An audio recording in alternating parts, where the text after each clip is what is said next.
So this is a quick glimpse of my run to the grocery store for my low histamine diet journey, and I just wanted to quickly show it to you. So I love fresh cherries, so I was able to find some, and these will be going into little glass dishes after I soak them in baking soda for about 10 to 15 minutes. And I have approximately 3 to 5 days to finish that. And yes, my house is not the cleanest right now, but that is not the purpose of this. So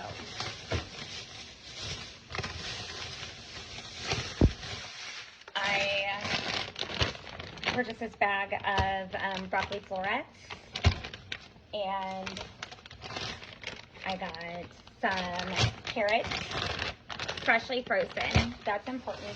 And also the timing of getting it to the grocery store, you're home and in the refrigerator, so I'm going to be really fast.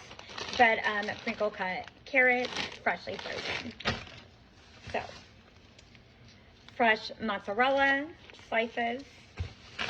Fresh mozzarella slices. I'm just going to do this quick little video of what I have, and then I'm going to just carry through with my intention and so on.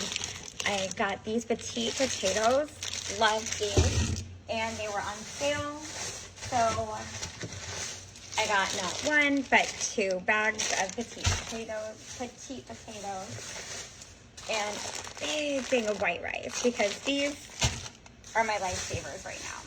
And I did get some fresh garlic and some pumpkin seeds. So I will finish with what I plan on doing with all of this. Okay, I just want to jump back on here and talk about the low histamine diet.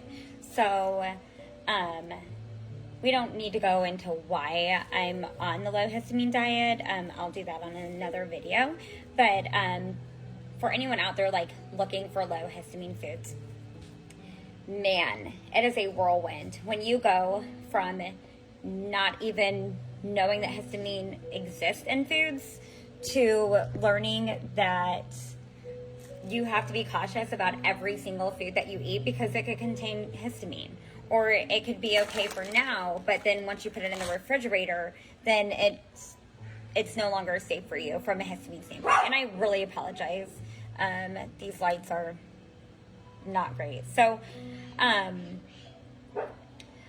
the meals that I have planned, I'm just going to do, so I have the 3 different vegetables, so I'm going to do 3.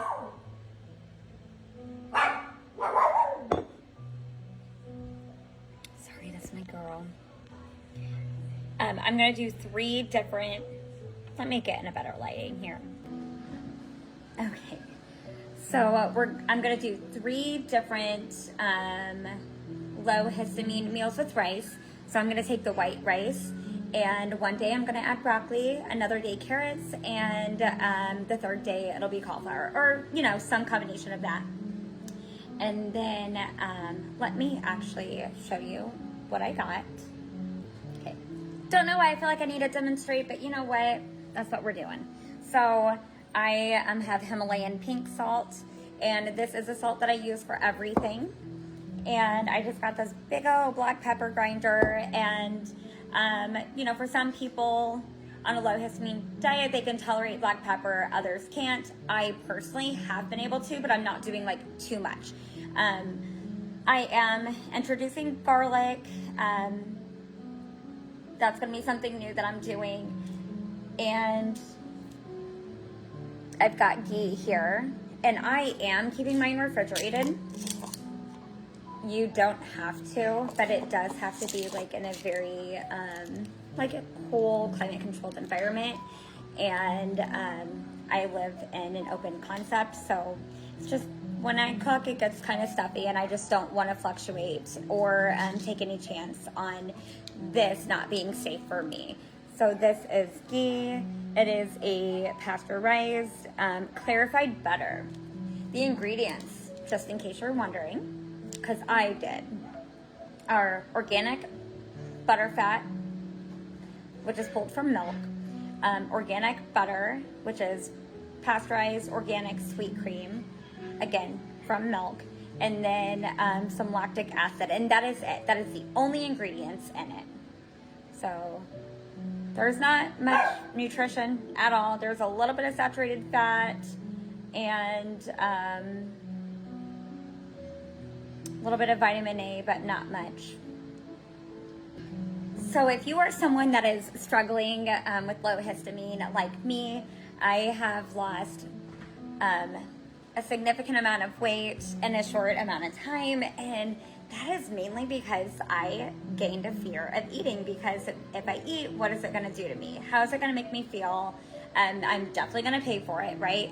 And if you know, you know. So I have been keeping it very low, and I've been living off of white rice for breakfast, and like I'll boil some potatoes for lunch, and I might even just skip dinner. And so I have been doing coffee, and I go to, for me, natural grocers, but you can go anywhere, and definitely like everybody is different.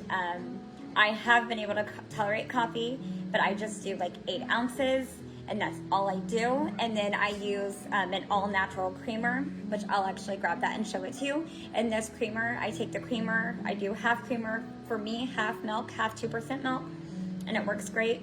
And I do, I love sugar, so I do 4 teaspoons of sugar in my black coffee, and then I take the creamer with milk and I put it in a frother, and so I still kind of get that fancy coffee without going to Starbucks or just out and about, because you don't want that cross-contamination, and you really need to know every single ingredient that's in everything that you're eating, and ensure that it's being properly stored, it's not old, it's, you know, even with milk, like I'm really cautious, and I don't know if milk has a negative impact on me, but so far it hasn't. I just don't want to take those chances. Okay, so I do this Wide Awake Coffee Co. Dairy Coffee Creamer. And I've always done French vanilla because I don't really even care for, like, I've not really ever liked like the Coffee Mate and stuff, because like I can taste the artificial flavoring, and that's how I came across this. It's non-fat milk, cream, sugar, and then it says natural sugars, natural flavor. So I want to jump back to the coffee. So I got a natural grocer, and I use their whole bean, and I use their grinder because I don't have a grinder, and I grind my coffee, and that coffee does usually last me a few weeks. But for me, like, it tastes better. You know that it's at least limiting the mold and the whatever else could possibly be out there that's in your coffee beans when you're buying like just like store brands or just like very known brands that are already ground for you. So something new that I got that I have not tried yet is this Martinelli's, and it's in a glass bottle. That's important. Apple juice from U.S. grown fresh apples. The ingredients in this are pasteurized 100% apple juice, vitamin C, and that's it. 100% apple juice with vitamin C. I apologize, it's my girl again. Okay, so I'm going to talk about this Galbani fresh mozzarella cheese slice, because if you are on a low histamine diet, when I showed you this, it probably confused you. And so this is something, like, this is all brand new to me. This low histamine diet is so brand new to me. I first found the need to go on this diet about 4 weeks ago. And like, I would start it, then I fell off, and then I would need to start again. But now at this point, my doctor has put me on a low histamine diet, no going out to restaurants, eating only at home. So I am slowly like educating myself and listening to my body, right? Because that's what we need to do. So this one, I'm going to talk about the ingredients. It is pasteurized milk, salt, vinegar, and citric acid, and along with enzymes. So with this one, you know, vinegar we need to stay away from. Low histamine, no vinegar, right? We need to stay away from any fermented foods. We need to stay away from the vinegars. But this one, thus far has been just fine for me. I have eaten it about once every 3 days. And gosh, I really need my glasses, but so one serving says about 8 servings per container. Serving size is about 1 ounce. I will tell you, gosh, when I have this, I will probably have at least 2 servings, because with this fresh mozzarella, once this is open, you cannot use it again. You can't. Someone else can. Someone that's not on a low histamine diet can use it just fine. And that's why I bought 2, and I happened to buy 2, like buy one, get one. So a little less guilty for having to waste. But I just always pass, well, not always, it's new to me, but I will pass it on to a family member that can use this on one of their own pasta dishes or something. So this fresh mozzarella cheese, I will probably do about like 4 slices in one meal. The research I've done online, you know, just kind of looking at my meals, show that because I'm not like filling my histamine bucket, that little bit of mozzarella should not be impactful. I always take a Pepsi before I eat, and that can be like a whole nother day, but I will say that I will say that I always do, especially when I'm like doing something more than just like rice or potatoes. And I'm saying always, like I've been on this journey forever, but it feels like it. Just in days it can feel like it, but I'm not sure yet what I'm gonna do with the potatoes. For now, I'm probably just going to, I love boiled potatoes, so I am probably just gonna like boil some potatoes with some crushed up garlic, and then just like toss it in the oven for just like a few minutes, and with some salt and pepper and ghee, or maybe just like a little bit of olive oil, and have. Okay, so I got cut on that video. I ran out of storage, I guess. But anyways, yeah, I'm just very new to this journey, and if this video finds you, please do not bring forth criticism, because this is also just like a very vulnerable and scary time for me, and I think anyone that is on a low histamine diet can probably relate in some capacity. So like if you have any recommendations on how to introduce new foods on foods, I currently right now cannot do chicken at all.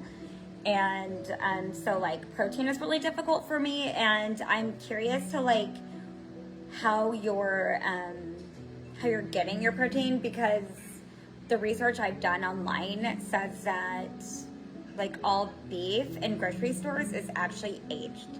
And as crazy as that sounds, like I never would have thought that. Never would have thought that meat sat for like weeks. And I don't understand the entire process, and really that's not relevant right now, because I can't change the fact that it is processed. So like if you know of like anywhere to get low histamine meats, for me, especially beef products, like I am all ears and ready to try something out, because I am so desperate to introduce meats back into my life. I would like to stabilize my weight and just kind of feel a little bit normal again. So for anyone out there that is just starting this journey, I hope that the little bit of food and tidbits that I provided you can actually provide you some safe ingredients. Every single ingredient that I showed today is safe, with the exception of mozzarella cheese. That's the only one that may or may not be, kind of depending on who you are. So I definitely hope that I am providing the right information based on like the hours of going down the rabbit hole, I do feel confident that I am, because I am using credible resources and then taking that and continue to dive a little bit further. So, and most definitely for anyone on low histamine, if you can give me some tips and tricks on how to kind of elevate what I'm eating. One idea was basil, but at the grocery store that I went to, they did not have basil, and I did not have interest on like running around to try to find it. So that is something that I probably will add, because that is, it can stay in the refrigerator in a clamshell even, stored in a very specific way for like several days, which is awesome, because that, you know, like no leftovers, right? So that's the other portion. So like for someone that is on low histamine, or like trying low histamine and doesn't really understand, like you cannot eat leftovers. Like you have to eat it whenever you prepare it. I'm not being like brave enough to like freeze it and then reheat it at this time. I'm just like really trying to portion. Like one of those bag of steamable veggies I'm eating, because I don't have a very large like menu of options that I am eating right now. So I definitely want to make sure that I'm trying to get as many nutrients in as I can. So yeah, like if there is someone out there that is experiencing the same and on the same journey as me, and maybe you're like a little bit further, or you've tried new things, I would love to hear anything, and I would like to continue to just kind of share my journey. Thank you for listening.